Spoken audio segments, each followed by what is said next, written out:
I started as a pilot in the Israeli Air Force, which is a very entrepreneurial place. When I finished that, I started my first company, and like many of them, it was not very successful. And then I started my second company, which luckily was more successful, which I sold many years ago, talking about close to 20 years ago now. After that, I started my journey to the dark side and moved to become an executive in the company that acquired my company. Moved on there up to being a CEO, then became the CEO of another company and another company.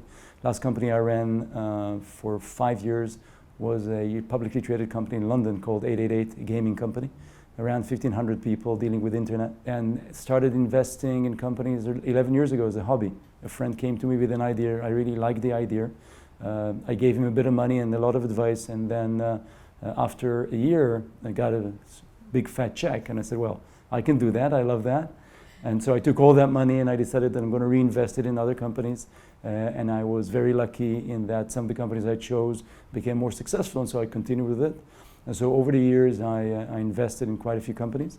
And then when I left my last corporate role 5 years ago, I decided that it's going to be a good idea to not take another big, ugly corporate role, and instead of it, just stick to entrepreneurship and investments. And that's what I've been doing the last 5 years.